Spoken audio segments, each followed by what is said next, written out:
Welcome to Storycomic Presents, where we interview amazing storytellers and artists. This is episode 496. I'm your host, Barney Smith of Storycomic.com, and we're excited to have with us the internationally acclaimed and award-winning Vermont author, Millie Eidson. Millie.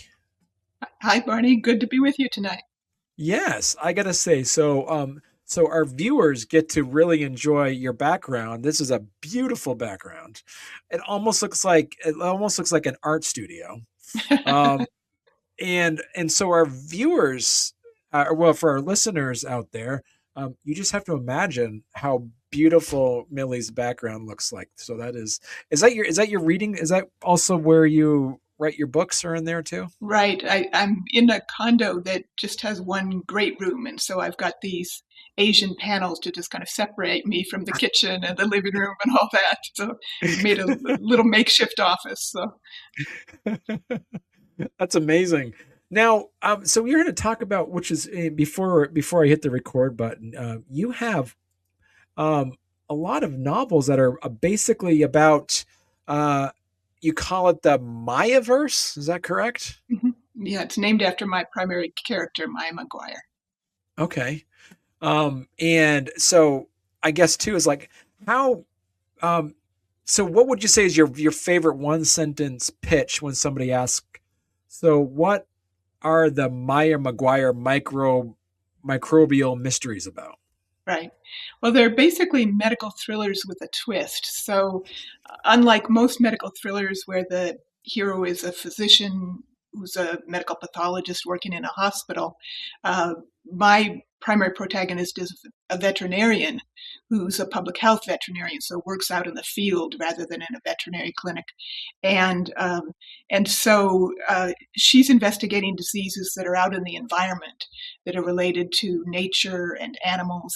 And so she's still tracking down how these dangerous diseases and outbreaks are happening, but it's a very different setting and protagonist than most people are used to for medical thrillers. Okay.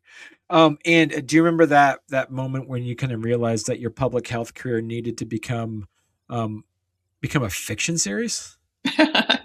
Well, I'd always thought about it. I was an avid reader growing up, and the summer before I started veterinary school, I actually wrote a novel that summer. It was the only time I ever had off work. But once I got into veterinary school, I really didn't have time to think about writing creatively because I was too busy writing scientifically. But once I retired from full time public health work, although I still teach. Um, I started exploring my creative side and thought, this would be really fun to write a whole series of novels, alphabetical novels from A to Z about different zoonotic diseases, those that people can get from animals. So That's right. So the first one is so your first novel is Anthracis. Did I say and that correct? Anthracis, yeah, that's about anthrax. Anthracis. Yeah, Okay. And then Borrelia. Did I say that right? Borrelia. Yeah, Borrelia, Okay. like Lyme disease. Coronavirus. Yeah. Yeah, I think people have heard of coronavirus before. yeah. Then dengue, Mhm. and then Ebola Right. and fasciola. Is that right? Fasciola, liver fluke. That's the novel that I just finished, and I'm in the editing stages now, and we'll publish that probably late spring, early summer. That's so much fun. So you must then, do you have an outline of what each letter in the alphabet's going to be?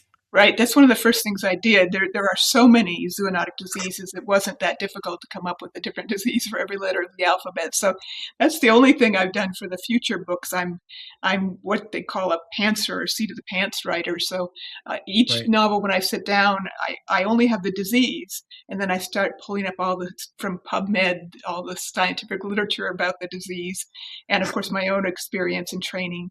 And then depending on where the disease in the world occurs, that kind of tells me where I'm going to be setting my story.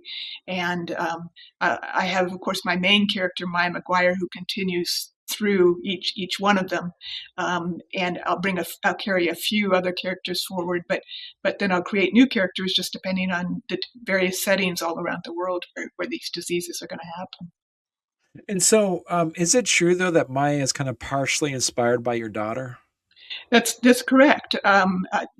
I read about you on your website that you have a multicultural family, and I do too. So we adopted our daughter as an infant from China, and it was just such an enriching experience. Growing up, uh, learning about her culture as well, and living as a biracial family, and so. Uh, these girls are so interesting. They come from such a background, out of the China's one child policy, and particularly because the families were only allowed to have one child, and they had a male preference. It was the girls that were given away, tossed away, some killed even sometimes, Mm. and so there's a whole generation of girls that have been adopted around the world, including the United States, that come out of that one child policy. And so I just thought it would be fascinating, what it's like. We first, when we adopted her, lived in New Mexico, where there was very few other Asian people, and then eventually we moved it to New York, where it was richer culturally that way. But just the whole idea of growing up in an interracial family and what that's like, I wanted to reflect that in my main character. So Maya Maguire is Chinese American, adopted by Irish heritage, Arizona family, and but her career is inspired by my own life as a veterinary epidemiologist. So Okay. And so what pieces then did you for the personality and the background of Maya did you utilize that have your daughter, and then how much of them were part of like you and say some of your colleagues? right. So some of the personal things about the family life of Maya's family, growing up, doing cultural things, trying to do some language classes, um, feeling like the other at times, and what that's like. Looking, uh, there was one Korean adoptee who was raised in a white family, who said when she looked in the mirror, she didn't see Asian because she was around Caucasian people all the time. And so, it's an interesting dynamic that way. But then the actual challenges of starting out in a CDC training program, which is what I did, um, and the demands of that, when you're young, and wanting to be perfect, and all of those challenges came from my own life. Okay.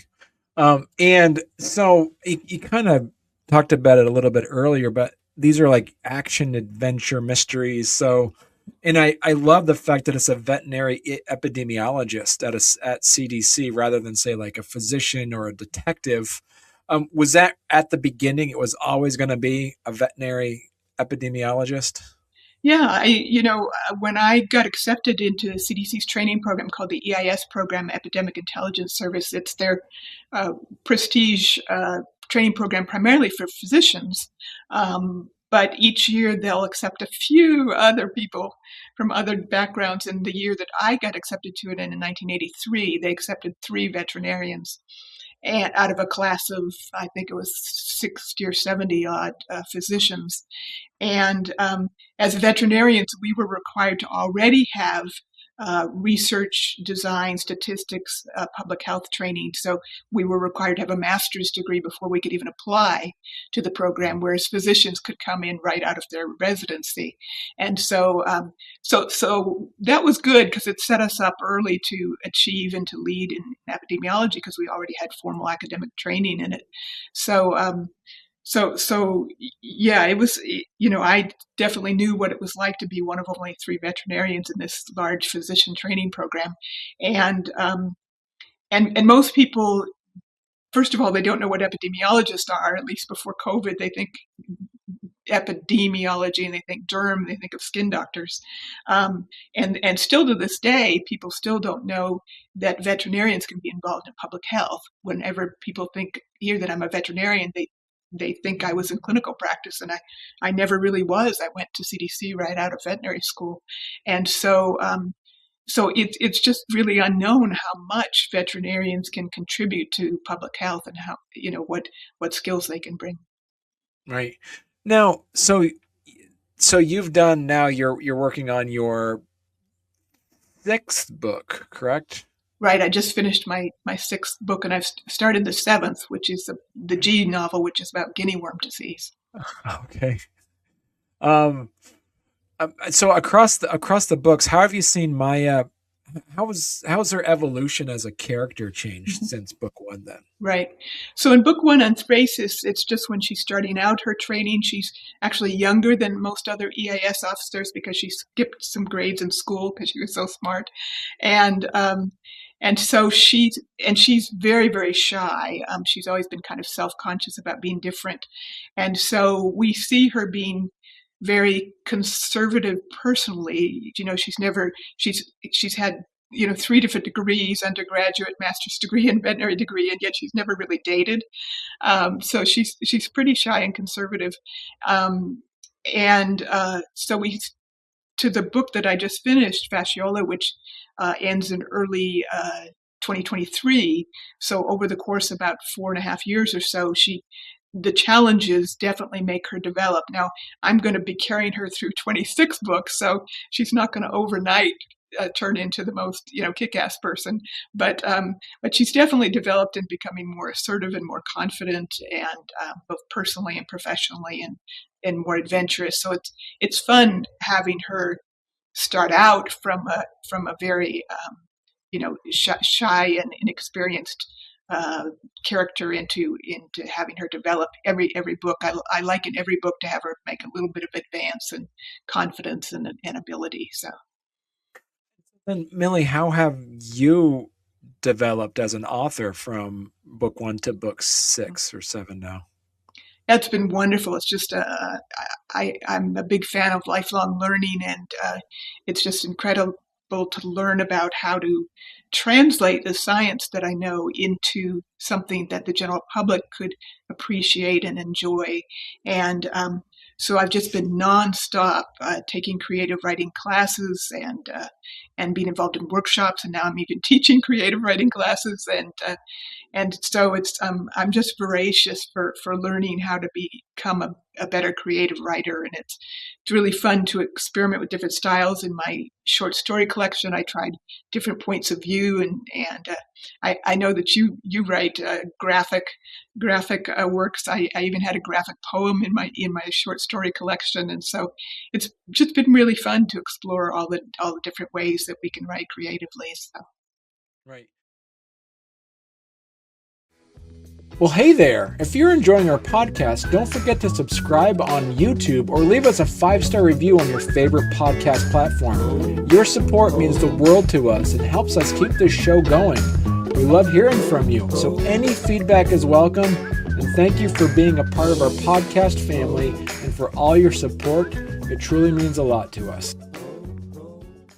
And as I say, that you set it up that every book has a letter and a different, a different virus or so. Is how when you picked which one you're going to concentrate on for each book, did you look at which one made better marketability, or did you pick one that was like, I really like this virus and I want people to learn about it? So how did you make those? How did you kind of like whittle down which one you're going to concentrate on each book?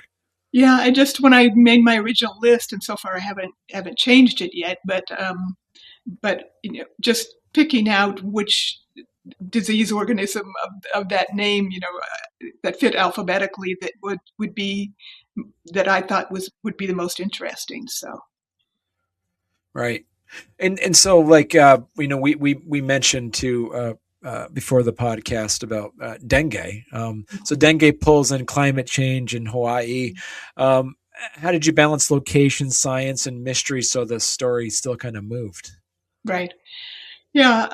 Well, the series starts out in the Southwest. Maya grew up in Flagstaff in Colorado, and her first job, the training assignment that she gets with the CDC, is based in New Mexico. So that's because I grew up in the Southwest, and I still really love it, and I love to write about it and share it with people, share how beautiful and wonderful it is. So she starts out based there, but these diseases and my own interests are worldwide. So very quickly I get her going to other places.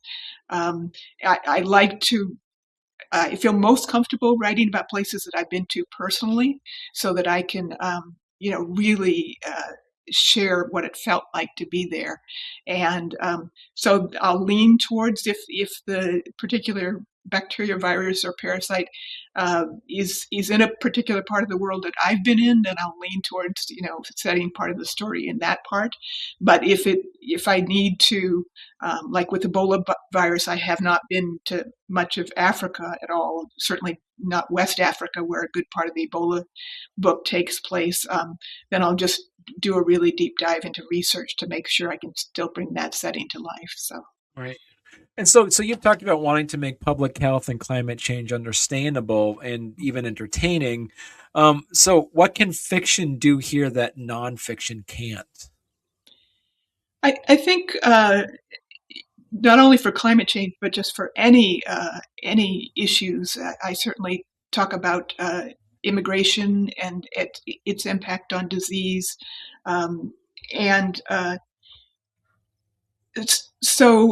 fiction in general, I think, can make a connection to readers in ways that nonfiction can't. It can make it more accessible through the emotions and through characters that people can identify with. So I like to feature very vivid characters from all different parts of the world and different philosophies and backgrounds. And to the extent that hopefully people can identify with and root for those characters, then they can learn about in a way that doesn't feel like a classroom, learn about these issues that are impacting these characters. Um, were there so then how did you decide how much technical detail to include um, before it kind of risks losing a general reader? Right, that's a big challenge, and luckily I'm a major fan of writer critique groups. So I've been in as many as six at one time, but now I'm just down to two, and I have very dedicated fellow authors in the two different groups. One is a group strictly for mystery suspense writers, and the other is a broader genre group, including poets and essayists, but they're all authors, and so they're very honest with me, and I don't publish anything until they've read every single word and given me feedback. So they're very honest with me if I'm getting a little too pedantic and a little bit feeding it a little bit too many facts, and they'll say, well, you told us about this, but how does Maya feel about it? How does it affect Maya? And so they're very, very good at helping me keep that balance between the scientific part and the rich emotional lives that we all lead. And so, what kind of misconceptions about zoonotic diseases or your public health work were you most excited about to challenge for the readers? Well, as I said, one of these is that everything takes place in a hospital, and Right. that it's forensic forensic pathologists that are solving disease outbreaks, and uh, it's like the movie inspired by the book The Hot Zone, had army pathologists as the main heroes of the book. But in reality, the state health department in Virginia, where this new Ebola virus, Ebola reston, came, state health department was very involved too. But of course, as I found too, when you're writing fiction, you have to kind of narrow the cast of characters. You can't reflect the total number of people that might get involved in an outbreak. But that's one example where again it focused on the pathologists who definitely have a role in a lot of disease investigations, but most people don't understand, have never heard of the disease investigation methods that are out in the field, where you're collecting ticks and mosquitoes and soil samples and animals, and trying to these diseases are rooted in the environment, Right. and they're fascinating. I think they're much more interesting than diseases that are strictly person to person. So I think it adds a lot of interest and excitement to the stories. And so, how did you handle like ethical questions in the book? Yeah, you know, th- these characters, like all human beings, run into those issues. Uh, in Anthracis, Maya Maguire is with a team of two other veterinarians, and they're investigating anthrax along the border because one of the first human cases is a minister who's been putting out caches of food and water for migrants who are coming across the border and are dying in the Arizona desert of thirst and so this minister is putting out these humanitarian caches and comes down with anthrax. And so Maya and two other veterinarians, agriculture veterinarians, one from the state of Arizona and one from the federal government, are with her trying to take soil samples and some animal samples and figure out, how did this minister, it seems like that she got it from when she was out there in the desert. And the two male veterinarians are fighting over the whole issue of migrants across the border. With one saying, I identify with this minister, trying to, I'm a religious conservative, it, and I want to my faith says to help these people, and the other veterinarian says, well, who's paying for the schools and who's paying for the health care, and who covers all those things? That Arizona gets slammed with these costs, and who's helping these communities along the border deal with this? And so it's so there's lots of ethical questions that come up that are challenging that these characters have to deal with. Did Maya go in a direction that you disapproved of as Millie, or but you just went along with it anyway as the author? Like, I guess this is what she's doing. Did she go off in a direction that you weren't expecting? That's an interesting question. Yeah, I don't know if she has or hasn't. Certainly, other characters represent points of view. During the coronavirus book, of course, there's argument over the issue of what was the origin of the outbreak in humans. Was it a lab accident, or whether was it from animals, particularly a bat origin? Um, and they also talk about the issue of vaccination and things like that. So, but basically, I would say Maya probably represents my public health philosophy. So other characters, I definitely want them to represent the diversity of opinion, but Maya's probably a little closer to my own. Right. Uh, so beyond the novels, you've written short stories and even some award-winning plays connected to your themes. How do those side projects kind of feed into the main series of your MayaVerse? Yeah, the side projects were basically a number of them stemmed out of my training. We're fortunate here in Burlington, Vermont, that when you're a senior citizen, you can take college classes for free at the local colleges. And so I dove into joining the young college students, taking every creative writing class that I could. And so I was always required to write a short work. And so it was really fun to write all these short works for those classes and then polish them and get them published. So um, when you're writing a series, you have to have some consistency and through line through the series. So, for instance, any novelist has to start out of thinking about which point of view you're going to do. And I ended up choosing close third person. So we're close into Maya Maguire's viewpoint, but it's not the first person viewpoint. It's third person, and we're close to her all the way through.